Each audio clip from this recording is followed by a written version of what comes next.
4절부터 5절까지 합독하시겠습니다. 요한은 아시아에 있는 7 교회에 편지하노니 이제도 계시고 전에도 계셨고 장차 오시리시며 그의 보좌 앞에 있는 7 영과 또 충성된 증인으로 죽은 자들 가운데서 먼저 나시고 그의 머리가 되신 예수 그리스도로 말미암아 은혜와 평강이 너희에게 있기를 원하노라. 우리를 사랑하사 그의 피로 우리 죄에서 우리를 해방하시고. 아멘. 아멘. 자리에 앉으시겠습니다. 찬양대에 찬양이 있겠습니다.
오늘 우리 교회 처음 나와서 예배 드리시는 분들에게 특별히 좀 하나님의 은혜가 좀 충만하기를 바랍니다. 미리 겁주는 건 아니고요. 우리 교회는 설교만 한 1시간 조금 더 합니다. 근데 이게 진짜입니다. 그래서 오늘 이 말씀이 좀 지루하지 않고 이 말씀의 세계 속으로 다 들어오는 은혜가 있기를 바랍니다. 우리 옆에 분들 한번 축복할까요? 하나님의 은총이 임하기를 바랍니다.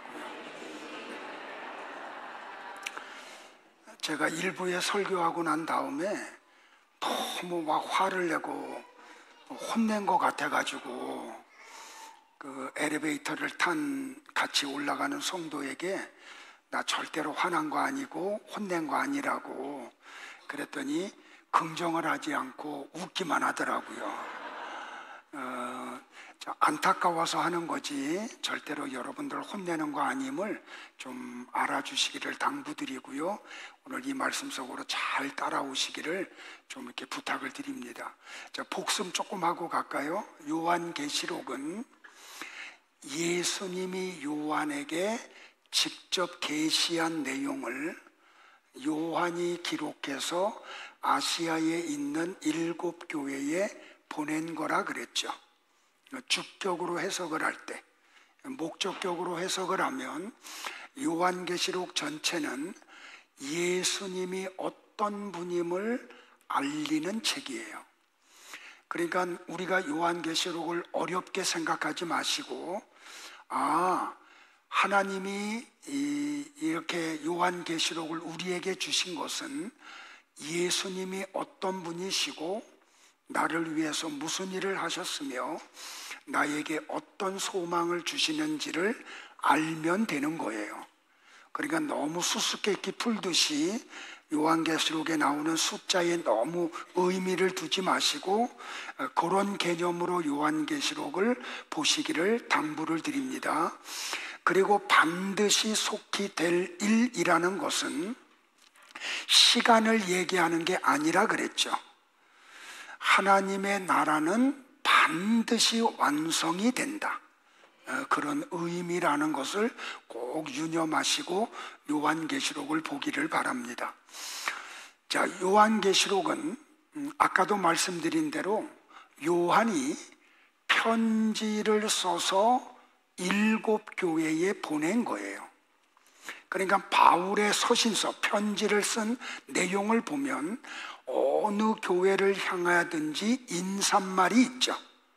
그래서 갈라디아서 1장 3절을 대표적으로 뽑으면 우리 주 예수 그리스도의 하나님 아버지와 우리 주 예수 그리스도로부터 은혜와 평강이 너희에게 있기를 원하노라. 그러니까 바울은 어느 교회에 편지를 쓰든지 그 교회 위에 은혜와 평강이 있기를 간구했습니다. 근데 이 요한계시록도 보면 소아시아에 있던 7 교회에 편지를 써서 보내면서 요한도 바울과 똑같이 같은 거를 간구하고 있어요. 은혜와 평강이 너희에게 있기를 원한다고요. 우리 교회 이름이 바로 여기서 왔습니다. 그러면 우리는 은혜가 뭔지를 알아야 되죠.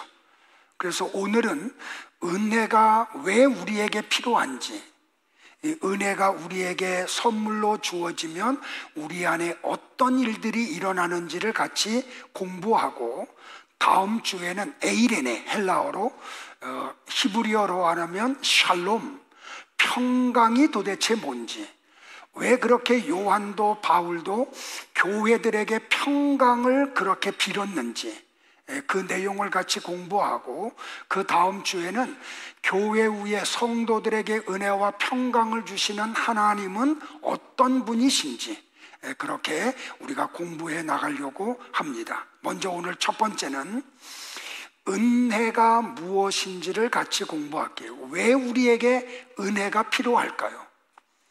인간이 타락하기 전에 필요했던 것은 하나님의 사랑이었어요. 그런데 아담이 범죄한 이후에 인간들 속에 죄가 들어오면서부터 인간에게 가장 필요한 것은 하나님의 은혜가 되었어요. 왜 그러냐면 하나님은 공의의 하나님이시기 때문에 죄가 있는 곳에는 반드시 하나님의 저주와 심판이 따라오게 되어 있어요. 그런데 모든 사람이 죄를 지었어요. 그러므로 어떤 한 사람도 예외 없이 모든 사람은 하나님의 저주와 심판 아래 놓여 있어요. 그런데 인간들의 힘으로 하나님의 저주와 심판에서 벗어날 방법이 없어요. 우리가 어떤 것을 동원하고 어떤 노력을 기울여도 죄를 지은 인간은 하나님의 저주와 심판에서 벗어날 수가 없어요. 그래서 인간에게 뭐가 필요했냐면 하나님의 도움이 절대적으로 필요해요. 그 하나님의 절대적 도움이 찾아오는 것을 뭐라고 말하냐면 은혜라고 이야기를 해요. 자, 우리 옆에 분들에게 한번 축복할까요? 하나님의 은혜가 성도님에게 있기를 원합니다 하고요. 자, 그런데 타락한 인간, 죄를 지은 인간에게 아픔이 뭐냐면 영이 죽어 있어요. 이 영이 죽어 있는 인간은 하나님을 인지하지 못해요. 내가 죄인이라는 것조차도 알지를 못해요. 그러니까 자연적으로 구원이 우리에게 필요한 것도 알지를 못해요. 자, 바울은 에베소 교회에 편지를 쓰면서 에베소서 2장 1절에서 이걸 분명하게 언급을 했죠. 너희 허물과 죄로 죽었던 너희를 살리셨도다. 시제를, 동사 시제를 과거형으로 쓰므로 아담이 선악과를 따먹는 순간 사람의 대표였던 아담의 타락에 의해서 모든 인간은 영이 죽어 있어요. 자, 다시 말하면 목사나 장로나 권사나 안수집사라고 하는 부모님 밑에서 태어나는 자녀들도 예외 없이 영이 죽어서 태어나요. 그러니까 여러분들이 착각하지 말아야 될 게, 우리가 믿음을 잘 가지고 있으니까 우리 가정에 태어난 아이들은 자연적으로 구원을 받는구나 라고 착각하면 안 돼요. 그러니까 믿음의 가정의 자녀로 태어난 사람들도 각각 예수님을 구원자로 믿어야 돼요. 그러지 않고는 구원받을 사람이 아무도 없어요. 그런데 사탄이 자꾸 우리를 속이죠. 부모가 믿음이 좋으면, 남편, 아내가 믿음이 좋으면 아내가 천국 갈 때 그 아내의 치맛자락 붙잡으면 나도 같이 천국 간다고. 실제로 그렇게 믿는 사람들이 있어요. 근데 그런 일은 있다 없다? 애초에 없음을 아시기를 바라요. 자, 이렇게 타락한 인간은 영이 죽은 상태에서 태어나기 때문에 하나님의 말씀을 알아들을 수가 없어요. 자신이 지옥으로 가는 줄도 몰라요. 그러니까 이렇게 영이 죽어 있는 인간들은 소망을 어디에다 두냐면 이 세상에다 둬요. 그래서 그들이 추구하는 것은 부자 되는 거고, 높은 자리 올라가는 거고, 명예를 얻는 거고, 무병장수하는 게 소망이 돼요. 그리고 사단은 그것을 사람들에게 복이라고 심어줘요. 그러니까 이 사단의 속임수에 넘어간 사람들이 교회 안에서도 굉장히 많죠. 그래서 교회 와서 하나님 앞에 예배를 드리면서도 세상 사람들과 추구하는 게 똑같아요. 이 세상에서 어떻게 하면 잘 먹고 잘 살까로요. 이렇게 영이 죽은 인간들에게 그래서 가장 필요한 게 뭐냐면 하나님의 은혜가 필요해요. 자, 우리 수요 예배 나오시는 분들은 이것도 공부했거든요. 하나님의 은혜가 어떤 사람에게 인풋되면, 들어오면 이 사람에게서 아웃풋되는 게 있어요. 나가는 게 있어요. 그게 뭐냐면 믿음이에요. 자, 하나님의 은혜가 들어오고 그 하나님의 은혜가 들어온 사람에게서 나오는 건 예수 그리스도를 향한 믿음이 일어나요. 그러면 그 사람에게 어떤 게 일어나냐면 구원이 선물로 주어져요. 그래서 이 은혜와 믿음과 구원을 선물이라고 바울이 에베소서에서 정확하게 기록해서 우리에게 알려줬죠. 자, 이렇게 영이 죽은 인간에게 가장 필요한 게 뭐라고요? 하나님의 은혜라고요. 그 하나님의 은혜가 가시적으로 인간의 눈에 볼 수 있도록 임한 게 뭐냐면 예수 그리스도의 인카네이션이에요.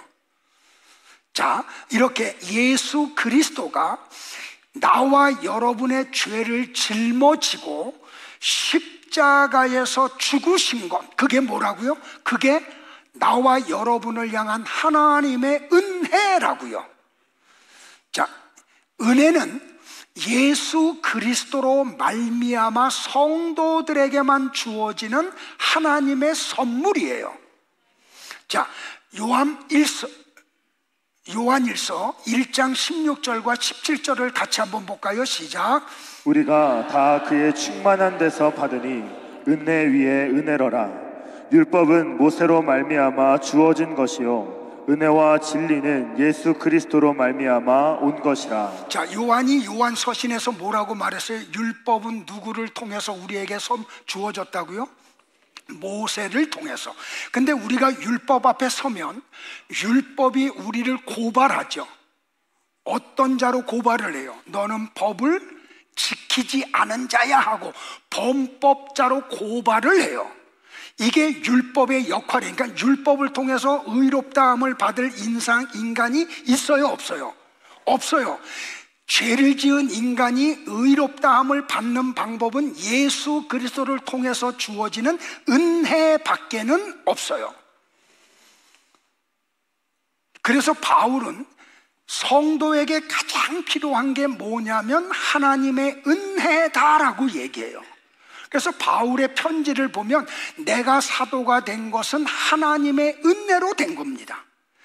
여러분들이 성도가 된 것도 하나님의 은혜로 된 겁니다. 그래서 편지를 쓸 때마다 강조하는 게 뭐냐면 하나님의 은혜 그러는 거예요. 자, 이런 의미에서 여러분에게 하나님의 은혜가 있기를 주의 이름으로 축복을 합니다. 자, 다시요. 영이 죽은 인간에게 정말 필요한 게 뭐라고요? 하나님의 은혜라고요. 이걸 조금 좀 깊이 있게 설명을 드릴게요. 고대 사회에는 밀교라는 게 있었어요. 그런 종교가 있었어요. 밀교라는 말은 한문풀이하면 비밀스러운 종교예요. 자, 이 밀교는 가장 핵심적인 인물들만 참석할 수 있는 패션 플레이라고 하는 집회가 있어요. 자, 이 밀교에서 이 패션 플레이에 참석할 수 있는 사람들은 아주 오랜 세월 동안 그 종교가 요구하는 교육을 다 이수해야 돼요. 그 종교의 교리를 섭렵해야 돼요. 그리고 그 비밀스러운 종교가 요구하는 금욕 생활과 금식 생활을 해야 돼요. 그래서 이 일정한 교육을 통해서 이걸 완수한 사람들, 그 사람들만이 참여하는 패션 플레이라고 하는 집회가 있어요. 그런데 그 패션 플레이에 참석할 수 있는 사람들은 어떤 사람들이냐면 그 밀교에 입교를 해야 돼요. 그 입교를 영어로 뭐라고 말하냐면 이니시테이션이라 그래요. 자, 여러분들에게 이걸 조금 더 설명을 드리면 통일교로 예를 한번 들을게요. 지금 가평에 통일교 타운을 형성을 했죠. 그런데 통일교의 교리에서 가장 핵심 교리가 뭐냐면 피가름이에요. 그리고 이 피가름의 집회, 패션 플레이에 참석할 수 있는 사람들은 통일교 교인이라고 참석하는 게 아니에요. 그 통일교에서 요구하는 아주 까다로운 과정을 다 겪어서 통일교에 입교한 사람들만 패션 플레이에 참석을 해요. 근데 이 패션 플레이가 뭐냐면 문선명과 한학자 여사의 피를 받는 거예요. 그래서 통일교에서 말하는 게 뭐냐면 피가름이라 그러죠. 그러니까 문선명과 한학자의 피를 받아서 피가 그 사람들의 피로 바뀌어진 사람들만 구원을 받는다고 하는 게 통일교예요. 그래서 오랜 세월 동안 그 통일교의 교리를 배우고 통일교가 요구하는 걸 다 완수한 사람들만 참석하는 패션 플레이가 있어요. 그게 뭐냐면 남자와 여자가 완전히 옷 하나 거치지 않고 모여서 한 공간에서 성관계를 갖는 거예요. 그래서 그거를 통해서 뭐 하냐면 문선명의 피를 받는 피가름을 해요. 그 사람들만이 진짜 통일교 교인들이에요. 그러니까 구약의 고대 시대에 보면 이렇게 밀교들 속에서 이런 일들이 일어났어요. 그래서 이 패션 플레이에 참석한 그들만이 진짜 그들이 믿는 신을 안다고 생각을 했어요. 그래서 고대 사회에서 이 밀교라고 하는 종교를 헬라어로 뭐라고 말했냐면 무스테리온이라고 이야기를 했어요. 자, 그런데 헬라어 성경, 신약 성경에 보면 이 밀교라고 하는 것을 말하는 무스테리온이라는 단어가 신약 성경에 자주 등장해요. 예수님도 이 무스테리온을 사용했고 바울도 무스테리온을 자주 언급을 했어요. 복음에다가 연결을 지으면서. 자, 성경을 한번 몇 군데 같이 볼게요. 시작. 제자들이 예수께 나와 이르되 어찌하여 그들에게 비유로 말씀하시나이까? 대답하여 이르시되 천국의 비밀을 아는 것이 너희에게는 허락되었으나 그들에게는 아니 되었나니 무릇 민 자는 받아 넉넉하게 되되 없는 자는 그 있는 것도 빼앗기리라. 자, 무슨 얘기냐면 마태복음 지금 13장 내용이거든요. 예수님이 어느 날 아브라함의 자손들 유대인들이 모여 있을 때 천국에 대해서 설명을 하세요.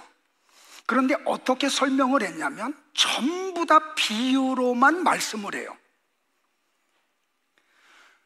그러니까 아브라함의 자손들, 그 토라를 가지고 있고 예루살렘 성전을 다니면서 뻔질나게 제사를 지내는 유대인들이 예수님이 하는 말씀을 못 알아먹어요. 천국이 뭔지를 몰라요. 심지어는 예수님의 12 제자도 예수님의 말씀을 이해를 못해요. 그러니까 제자들이 따로 예수님과 따로 있을 때 예수님에게 물어봐요. 예수님, 천국을 설명하시면서 왜 비유로 말씀하십니까? 비유로 하지 말고 좀 그들이 알아듣기 쉽게 천국은 이런 곳이다 하고 말하면 그들이 천국을 사모하지 않겠느냐고. 그때 예수님이 하신 말씀이 뭐냐면 바로 이 말이에요. 천국은 천국의 비밀을 아는 것. 천국은 비밀이라, 무스테리온이라 그래요. 그래서 천국을 아는 것이 너희에게는 허락이 되었지만 저들에게는 허락이 되지 않았어 라고 말씀을 해요. 자, 그러니까 아브라함의 자손이라고 할지라도 천국이 무스테리온인 사람들이 굉장히 많은 거예요. 여기까지 이해돼요? 벌써부터 조는 분들이 나오니까 제가 당황해서 하는 거예요. 자, 이렇게 천국은 비밀이라니까요. 그러니까 성경을 가지고 있고 읽으면서도 이 천국이 뭔지를 몰라. 근데 이 천국의 비밀은 어떤 사오수의 사람들에게만 하나님이 오픈을 하셨어요. 이걸 계시라고 그러잖아요. 알려주셨다고요. 자, 성경은 이 비밀을 계속해서 이야기해요. 로마서 16장을 볼게요. 현대인의 성경 번역본으로 갖고 왔어요. 이해를 도우려고 같이 봐요. 시작. 하나님은 내가 전하는 기쁜 소식과 예수 그리스도에 관하여 선포된 말씀으로 여러분을 믿음에 굳게 세우실 수 있습니다. 그 기쁜 소식은 오랜 세월 동안 감추어져 있었던 비밀이었습니다만 이제는 영원하신 하나님의 명령으로 예언자들의 글을 통해 계시되고 알려져서 모든 민족이 믿고 순종하게 되었습니다. 자, 바울이 로마 교회에 편지 쓴 내용이거든요. 뭐라고 이야기하냐면 하나님은 내가 너희들에게 전한 기쁜 소식. 기쁜 소식이 뭐예요? 복음. 그 복음이 뭐예요? 예수 그리스도.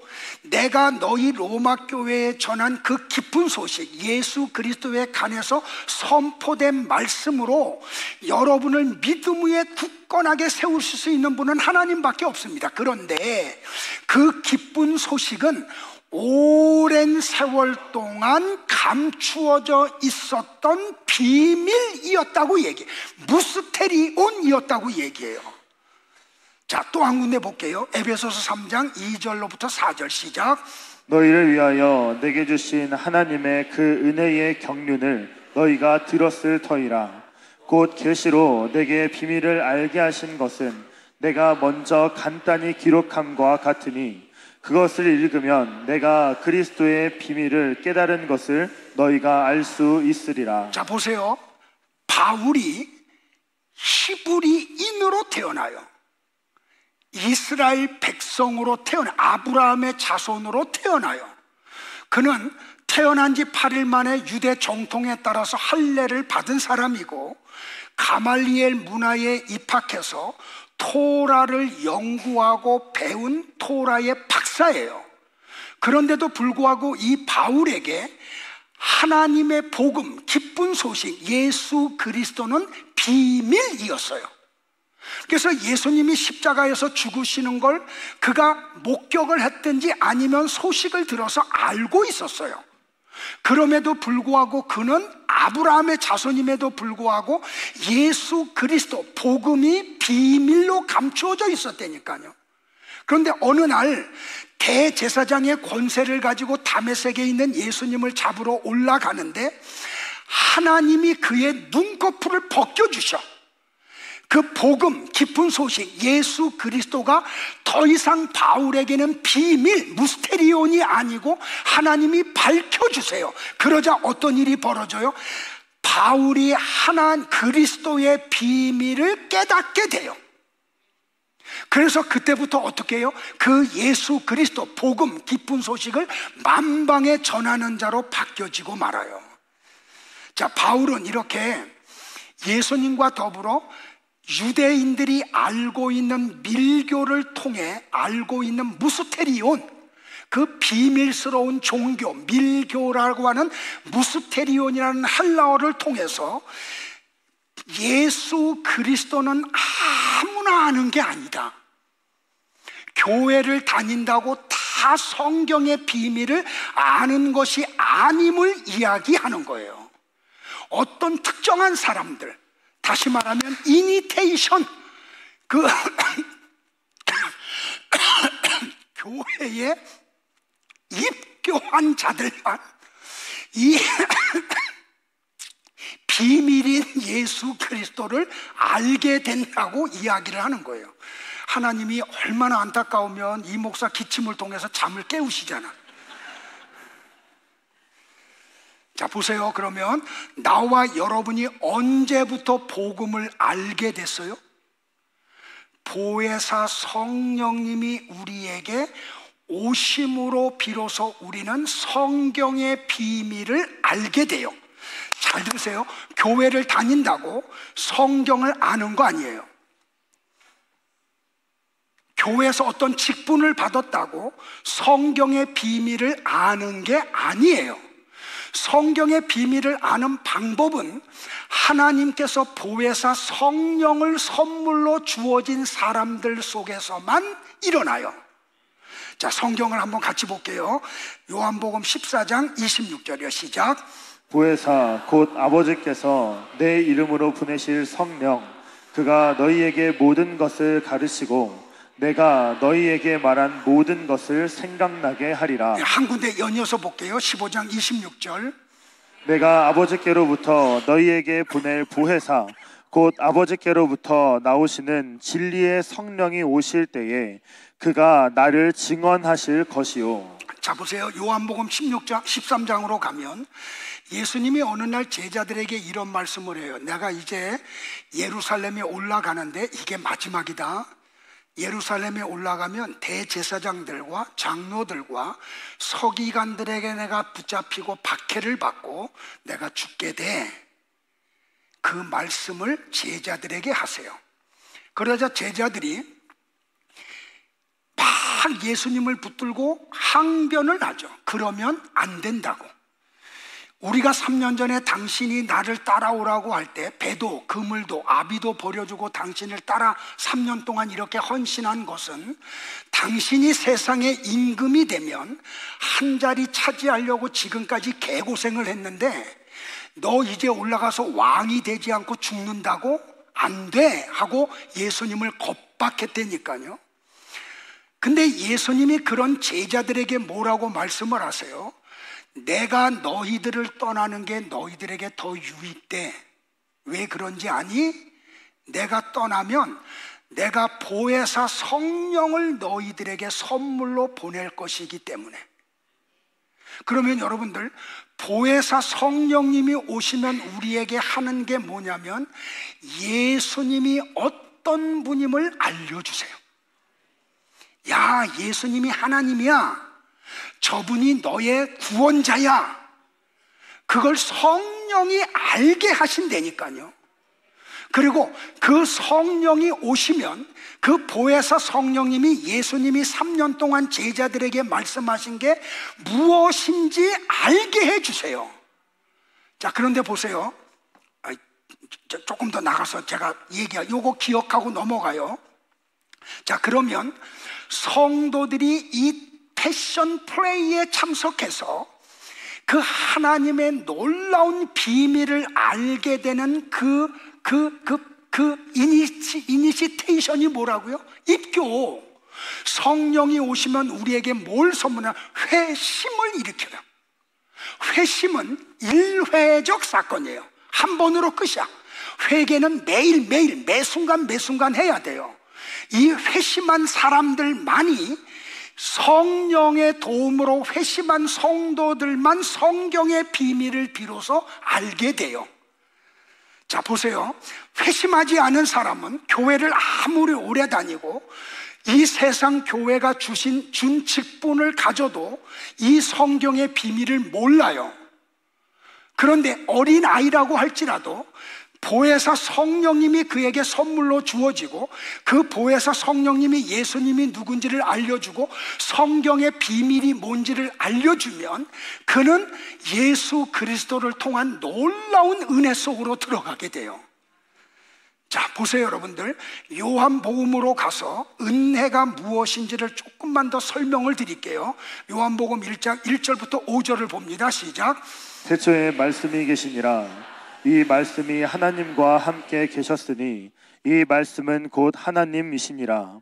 그가 태초에 하나님과 함께 계셨고 만물이 그로 말미암아 지은 바 되었으니 지은 것이 하나도 그가 없이는 된 것이 없느니라.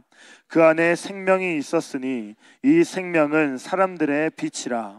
빛이 어둠에 비치되 어둠이 깨닫지 못하더라. 자, 조금만 우리 생리학적인 얘기를 할게요.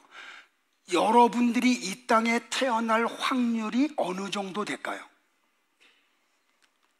로또 복권을 10회에 걸쳐서 연속적으로 1등에 당첨되는 확률보다도 더 떨어져요. 그러면 우리가 뭘 알아야 되냐면 나와 여러분은 하나님에 의해서 이 땅에 오신 분들이에요. 자, 생리학적인 얘기를 하면 남자가 사정을 할 때 나오는 정자의, 한 번 사정할 때 나오는 정자의 수는 상상을 초월해요. 그런데 그 많은 정자들 가운데 하나가 어머니 난자 속에 들어가서 합해지면 비로소 생명이 잉태가 되죠. 그러면 내가 이 땅에 태어날 확률이 우리 아버지와 어머니가 잠자리를 통해서 우리 아버지가 어머니의 질에다가 사정을 했어. 근데 한 번 했을 때 내가 태어났을까요? 부끄러워할 필요 없고 우리 다 아는 건데 뭐. 자, 이런 것들이 수도 없이 이루어지는 어느 날 정자 하나가 어머니의 난자 속에 가서 만남으로 나라고 하는 게 잉태가 돼. 그리고 이 땅에 태어났어요. 자, 그러면 보세요. 나와 여러분은 우연히 이 세상에 탄생한 사람들이 아니에요. 하나님이 창세전의 계획 속에 들어있는 사람이에요. 그러니까 나와 여러분은 부모님이 실수해서 태어난 사람들이 아니고 하나님이 창조전의 계획을 따라서 이 땅에 태어난 분들이에요. 그러니까 나와 여러분은 하나님의 창조물이에요. 부모가 낳은 거 아니에요. 자, 이렇게 우리를 창조하신 하나님이 우리와 같은 몸을 입고 오셔서 우리가 쓰는 같은 언어로 말씀하는데 그분이 하나님이라는 걸 못 알아먹어. 여기 성경에 보면 뭐라 그래요? 자기 백성이라 그러잖아요. 그러니까 하나님이 창조하시고 지구도 창조하시고 그 창조한 창조물 속에 하나님이 오셨는데 그 피조물들이 하나님을 못 알아 먹었다니까요. 그러니까 하나님이 야, 내가 이렇게 가면 그들이 못 알아먹어. 그래서 뭐로 오세요? 빛으로 오셨어요. 어둠 속에 빛을 설명할 필요가 없잖아요. 그런데도 불구하고 아브라함의 자손들이 예수님이 창세기에 기록된 빛이라는, 저분이 나를 창조한 창조주라는 것, 저분이 나의 구원자라는 걸 못 알아먹었다니까요. 여러분들, 왜 아브라함의 자손들이 구약 성경을 가지고 있음에도 불구하고 예수님을 못 알아먹었느냐는 거죠. 간단해요. 하나님이 은혜를 주시지 않았기 때문에. 그러니까 하나님의 은혜가 임하지 않으면 목사 아버지가 신학 박사 학위를 10개 갖고 있는 그 자녀로 태어나도 예수님을 몰라요. 예수님을 믿지 않는다고요. 자, 성경 한 군데 또 빨리 한번 볼게요. 요한복음 1장 9절로 11절 시작. 참 빛 곧 세상에 와서 각 사람에게 비추는 빛이 있었나니 그가 세상에 계셨으며 세상은 그로 말미암아 지은 바 되었으되 세상이 그를 알지 못하였고 자기 땅에 오매 자기 백성이 영접하지 아니하였으나. 여기 자기 백성이라는 용어는 이스라엘 자손들만 얘기하는 게 아니에요. 하나님이 창세전에 선택한 성도들도 포함이 돼요. 자, 자기 땅에 그 모든 걸 창조하신 하나님이 오셨음에도 불구하고 하나님의 창세전에 선택받은 우리도 몰랐다니까요. 그 정도로 우리의 영은 완전히 죽어 있었다는 말이에요. 그래서 창세전에 선택을 받은 우리에게도 하나님의 은혜가 절대적으로 필요한 거예요. 자, 보세요 여러분들. 저를 예를 들면 저는 창세전에 하나님이 선택한 하나님의 자녀야. 그런데 내가 이 땅에 믿음이 없는 부모님 가정에서 태어났어요. 그러다가 복음을 듣다가 중학교 3학년 때 처음 교회를 나갔어요. 그리고 고등학교 2학년 때 본 어게인을 했어요. 그리고 고등학교 2학년 때 목사에 대한 소명을 받았어. 그런데 이 길은 눈물 없이 갈 수 없는 길임을 알아가지고 하나님 앞에 항복을 했어요. 하나님, 나는 그 길 못 가겠습니다. 그래서 하나님하고 딜을 했어요. 하나님, 나는 목사 삼지 말고 장로 삼아주세요. 그 대신 조건은 물질 많이 주세요. 그러면 내가 장로로 물질로 하나님을 열심히 섬길게요. 그 짓을 했다니까요. 그런데 하나님이 그냥 죽여가지고 죽음 앞에 몰아놓고 너 내 말 들을래? 네 뜻대로 할래? 그래요. 그래서 제가 두 손 들고 항복하고 신학교 들어가서 7년을 공부하고 목사 안수를 받고 지금 여기까지 왔어요. 그런데 보세요. 선교사로 사역을 하고 우리 교회를 31년 전에 개척을 하고 지금까지 왔는데 제가 전도사, 강도사, 목사, 선교사, 담임 목사를 하면서도 성경이 무스테리온이었다니까요. 그래서 제가 이전에 했던 설교를 보면 부끄러워서 그냥 얼굴을 들 수가 없어. 그리고 회개밖에 하지 않아요. 그때 나를 만나서 신앙생활을 했던 사람들은 얼마나 불쌍한가. 왜? 목사 자체가 성경이 비밀이었으니까. 그런데 하나님이 한 10여 년 전에 제 눈의 거풀을 벗겨주시고 성경의 비밀을 성령을 통해서 알려주시기 시작을 해요. 그러자 비로소 제가 알게 됐다는 말이에요. 이 성경이 뭐라는 것을 말이에요. 그러니까 여기서 지금 말하고 있는 이 내용이 무엇인지를 여러분들이 아셔야 되는 거예요. 그러니까 여러분들 보세요. 신학을 7년을 하고 기도원 생활을 5년을 하고 강도사, 목사, 선교사를 했음에도 불구하고 성경이 나에게 오랜 세월 동안 비밀이었다고 하면 여러분들에게는 어느 정도이냐는 거죠.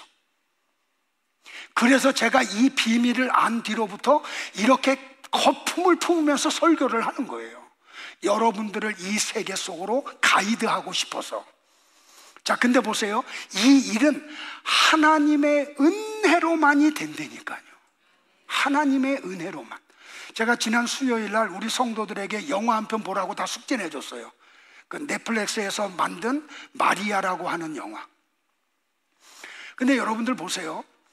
제 수요일 날은 좀 언급을 했지만 세례 요한은 예수님과 이종 사촌간이에요. 그러니까 이종 사촌 형이야. 6개월 앞선. 그리고 우리가 가지고 있는 신약 성경의 야고보서를 쓴 야고보가 누구냐면 예수님의 12제자였던 세베대의 아들 알페오도 아니고 누구죠 또? 알페오의 아들 야고보도 아니에요. 예수님의 젖동생 야고보예요. 그 야고보가 예루살렘 교회의 초대 목회자예요. 그런데 보세요. 이 야고보가 예수 형을 메시아로 믿지를 않았어요. 자, 보세요. 요셉과 마리아의 가정에서 야고보가 어느 날 태어났어.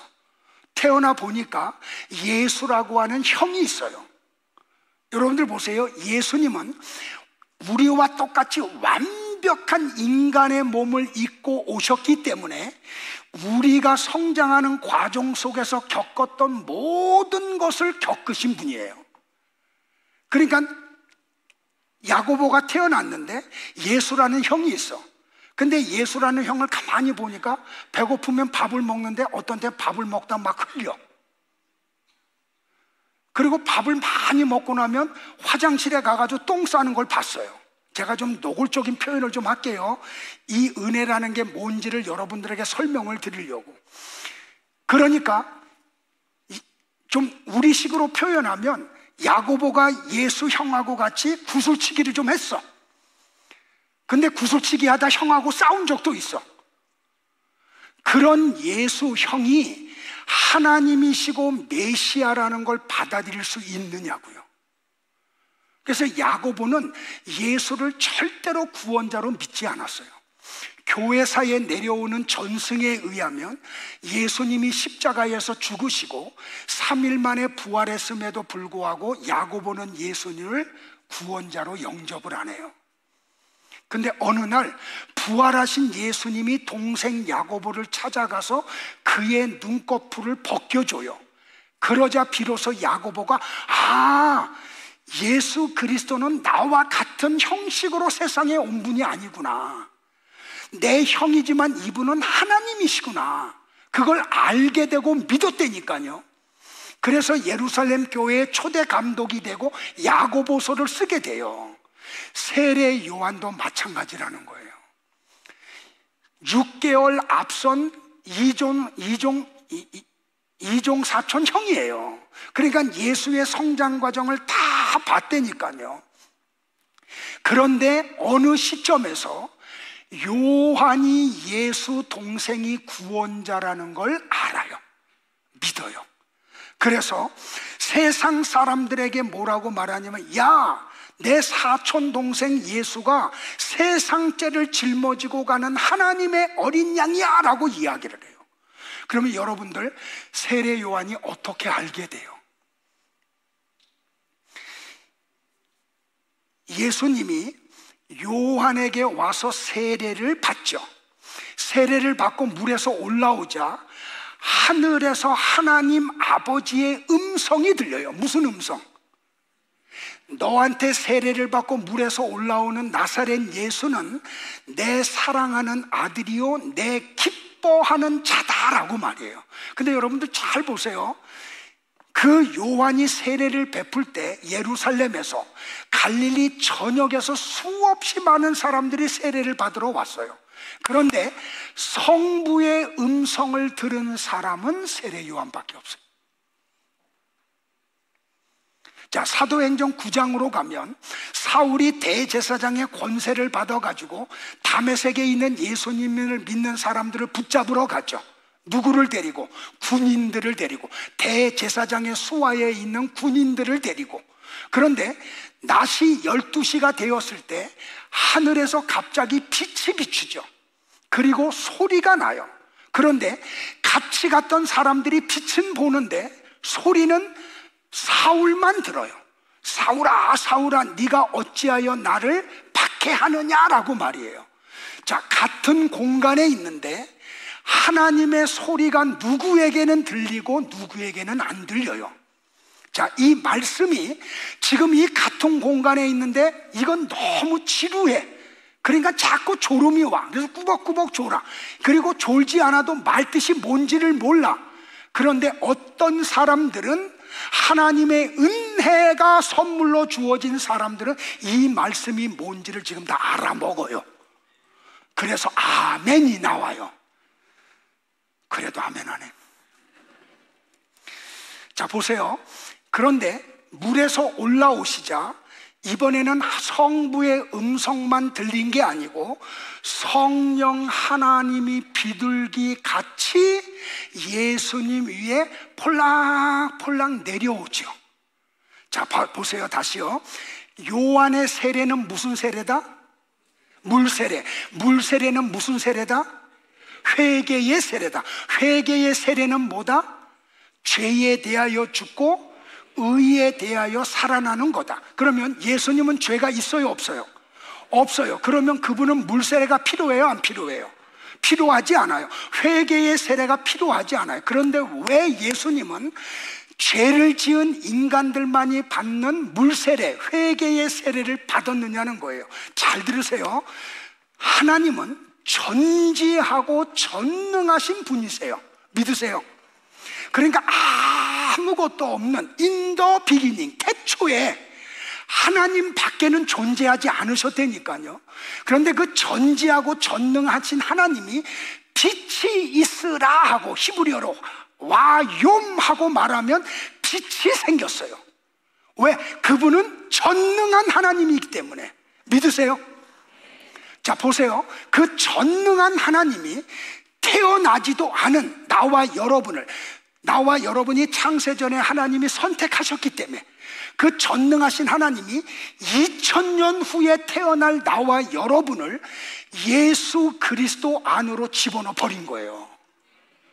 그러니까 물세례가 필요도 하지 않는, 죄의 모양도 없는 예수님이 나와 여러분 때문에 물세례, 회개의 세례를 받은 거예요. 이해되시겠어요? 이걸 그리스도와의 연합이라 그러잖아요. 그래서 바울이 이걸 그리스도 안이라고 이야기를 하고, 그래서 나와 여러분이 2000년 전에 나와 여러분의 죄가 도말된 거예요. 믿으세요, 여러분들? 그런데 보세요. 이 영을 그 예수님 위에 부었다는 것은 지금 뭘 암시하고 있냐면, 교회들아, 너희들 위에 내가 성령을 부어줄 거야 라는 걸 언약하신 거예요. 그게 오순절 사건으로 연결이 되는 거죠. 자, 그러니까 세례 요한은 요엘 선지자를 통해서 예언되었던 것을 믿었다니까요. 자, 요엘서를 같이 볼까요? 시작. 그 후에 내가 내 영을 만민에게 부어주리니 너희 자녀들이 장래일을 말할 것이며 너희 늙은이는 꿈을 꾸며 너희 젊은이는 이상을 볼 것이며 그때에 내가 또 내 영을 남종과 여종에게 부어줄 것이며. 여러분들 하나 꼭 알아야 될 게 뭐냐면, 구약에는 성령이 왔다 갔다 하셨어요. 그래서 다윗이 쓴 시편을 보면 막 탄식하며 하나님 앞에 구하는 게 뭐냐면, 하나님의 영을 내게서 떠나지 말게 해달라고. 그런데 신약에 오면 한 번 오신 성령님은 절대로 우리 곁을 떠나지 않으세요. 지금 그 말씀을 하고 있는 거예요. 그러니까 마침내 오순절날 요한의 다락방에 모인 120명 성도들 위에 급하고 강한 바람 같은 성령이 그 다락방에 가득 차요. 불의 혀같이 갈라지는 성령이 각 사람의 머리 위에 임재를 해요. 자, 아까 보았던 요한복음을 기억해야 돼요. 보혜사 성령님이 우리 안에 오면 뭘 한다고요? 예수님이 어떤 분이심을 알려준다고요. 그분이 하셨던 말씀의 의미가 뭔지를 알려주신다고요. 근데 잘 보세요, 여러분들. 감람산, 사도행전 1장에 감람산에서 예수님이 승천하는 것을 목격했던 사람이 고린도전서 15장을 보면 약 500여 성제예요. 그런데 마가의 다락방에 가서 성령의 임재를 사모하고 기도하다가 성령의 충만함을 받은 사람은 120명이에요.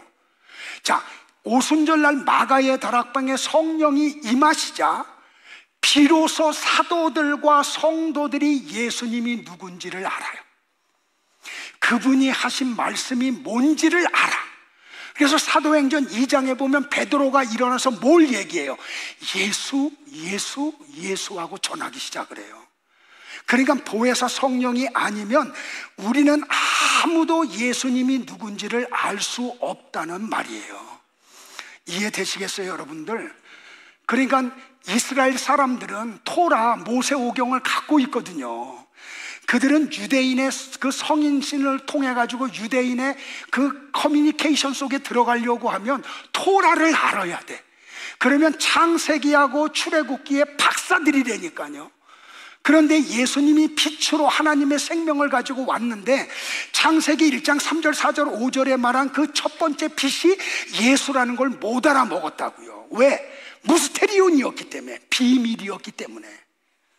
그러니까 여러분들 성경 갖고 있고 성경을 많이 읽었다고 나는 복음 안에 머리로는 알아요. 지식적으로는 알아요. 그러나 이 세계 속에 들어가지는 못한다는 말이에요. 그런데 보세요, 여러분들. 그럼에도 불구하고 어떤 사람들은 예수님이 구원자고 하나님이심을 알아먹어요. 어떻게 그 일이 벌어져요? 어떻게 세례 요한이, 예수님의 젖동생 야고보가 어떻게 예수님을 알아먹고 그분을 구원자로 영접을 해요? 같이 볼까요? 요한복음 1장 6절이에요. 다 같이 시작. 하나님께로부터 보내심을 받은 사람이 있으니 그의 이름은 요한이라. 예, 아주 정확하게, 그죠? 하나님께로부터 보내심을 받은 사람은 성경이 더 이상 비밀이 아니에요. 왜? 다 알려주셨기 때문에. 그래서 예수님이 이런 말씀을 하죠. 누가복음 7장 28절에 내가 너희에게 말한다. 여자가 낳은 자 중에 요한보다 큰 자가 없어. 그런데 하나님 나라에서는 극히 작은 자라도 그보다 크다라고 얘기해요. 예수님이 말씀하신 크다라는 말은 키가 크다는 걸 얘기하는 게 아니에요. 나이를 많이 먹었다는 뜻이 아니에요. 그러니까 예수님의 이 말씀의 뜻은 뭐냐면, 야, 지금 여기 있는 여자가 낳은 남자들 가운데 요한만큼 나를 아는 사람이 하나도 없어. 그 뜻이에요. 그래서 요한이 큰 자라고 얘기한 거예요. 그런데 천국에 가면 어떤 일이 벌어져요? 고린도전서 13장 바울이 쓴 표현대로 그때에 가면, 천국에 가면 우리가 하나님을 페이스 대 페이스, 얼굴과 얼굴을 맞대고 보게 돼요. 지금은 거울을 보는 것과 같이 희미해요. 근데 천국에 가면 완벽한 하나님을 알아요. 그래서 천국에 간 자는 지극히 작은 자라도 지금 이 세상에 있는 세례 요한보다 하나님을 더 많이 알아. 하나님을 많이 아는 자가 큰 자야, 이 얘기하신 거예요. 그러니까 여러분들 유치부 아이인데도 불구하고 60, 70이 넘은 우리보다 하나님을 더 많이 알면 하나님 앞에서 그 아이가 더 큰 자예요. 이해되시겠어요? 그런 의미로 예수님이 말씀하신 거라니까요.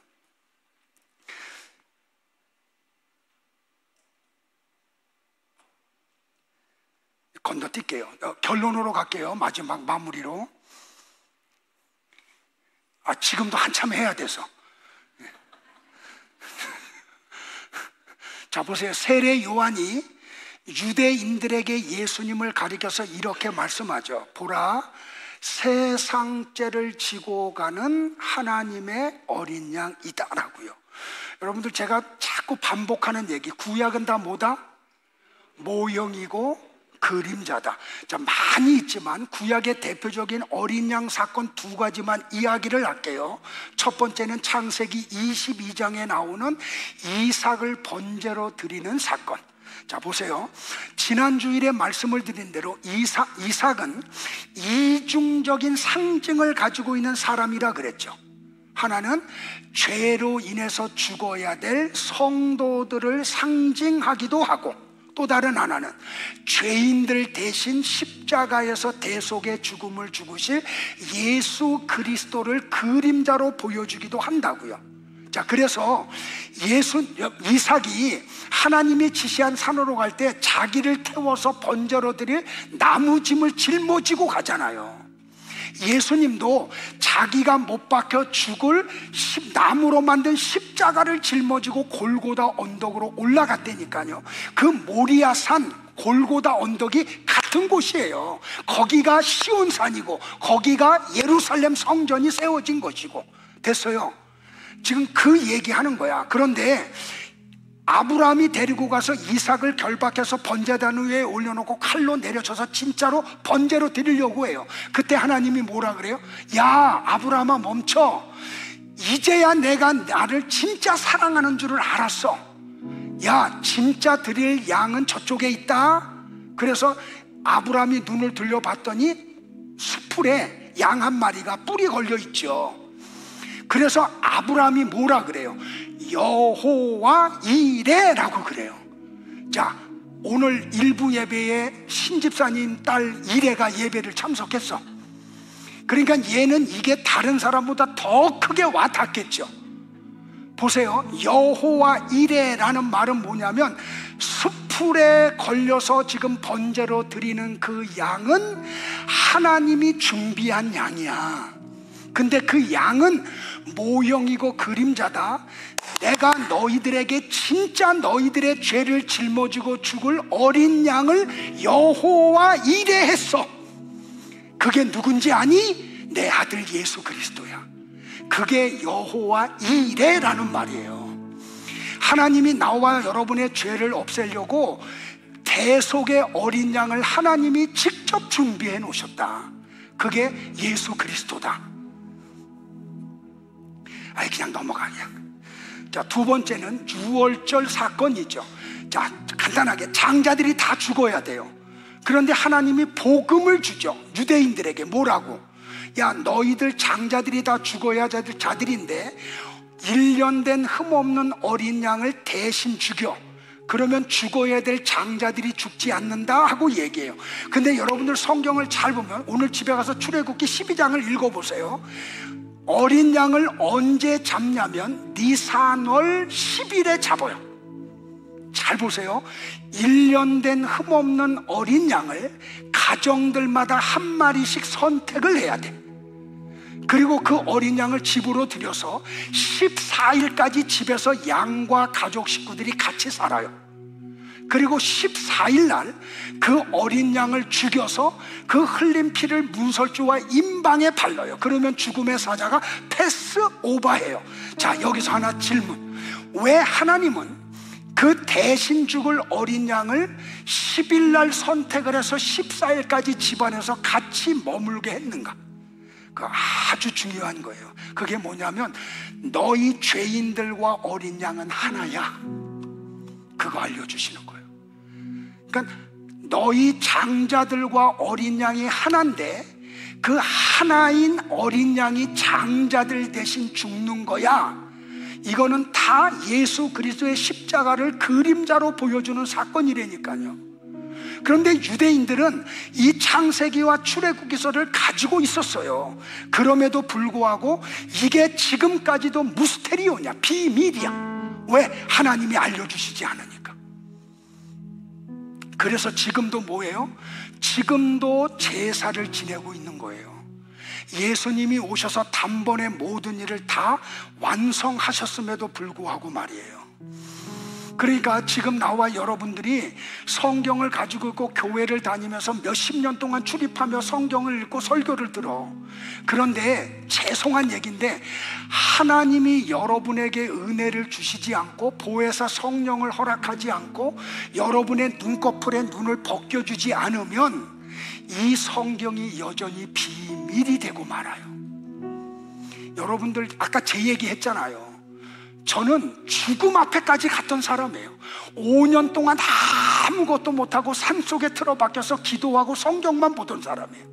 신학을 7년을 하고 선교사로 나가서 몇 년을 사역을 하고 우리 교회를 31년 전에 개척을 하고 지금까지 목회를 수천 번 수만 번을 설교했을 거 아니에요.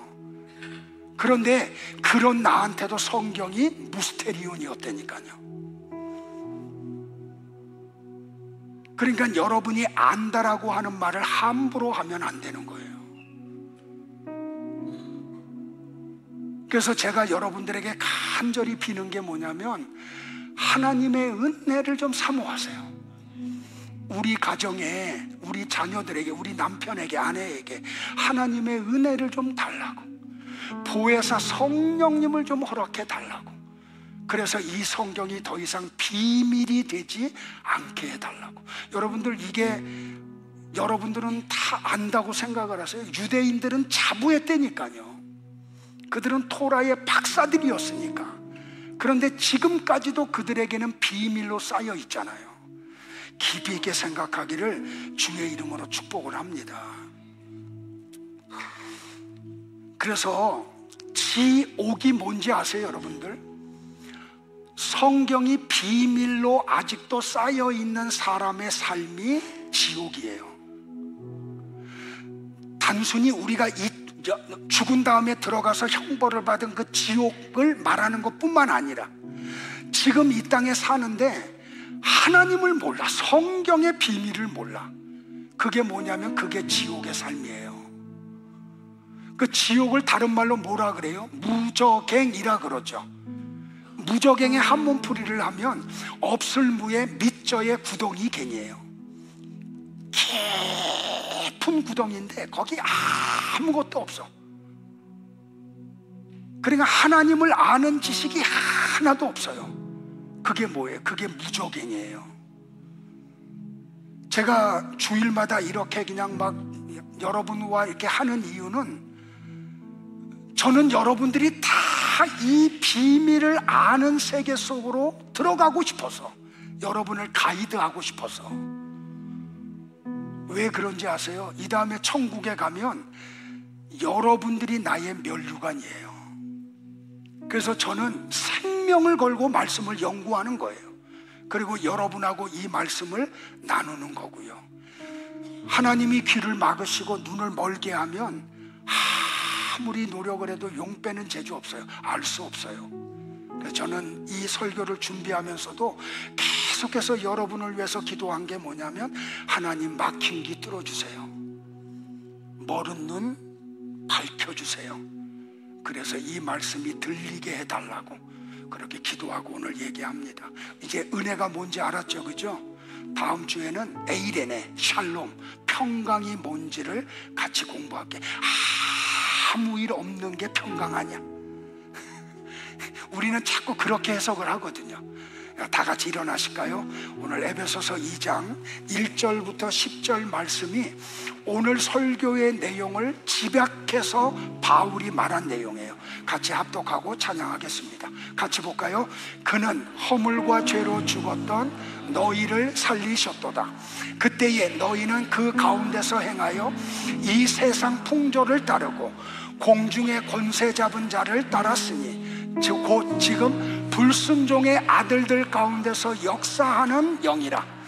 전에는 우리도 다 그 가운데서 우리의 육체의 욕심을 따라 지내며 육체와 마음에 원하는 것을 하여 다른 이들과 같이 본질상 진노의 자녀이었더니 국률이 풍성하신 하나님이 우리를 사랑하신 그 큰 사랑을 인하여 허물과 죄로 죽은 우리를 그리스도와 함께 살리셨고 너희는 은혜로 구원을 받은 것이라. 또 함께 일으키사 그리스도 예수 안에서 함께 하늘에 앉히시니 이는 그리스도 예수 안에서 우리에게 자비하심으로써 그 은혜의 지극히 풍성함을 오는 여러 세대에 나타내려 하심이라. 너희는 그 은혜에 의하여 믿음으로 말미암아 구원을 받았으니 이것은 너희에게서 난 것이 아니요 하나님의 선물이라. 행위에서 난 것이 아니니 이는 누구든지 자랑하지 못하게 함이라. 우리는 그가 만드신 바라 그리스도 예수 안에서 선한 일을 위하여 지으심을 받은 자니 이 일은 하나님이 전에 예비하사 우리로 그 가운데서 행하게 하려 하심이니라. 아멘.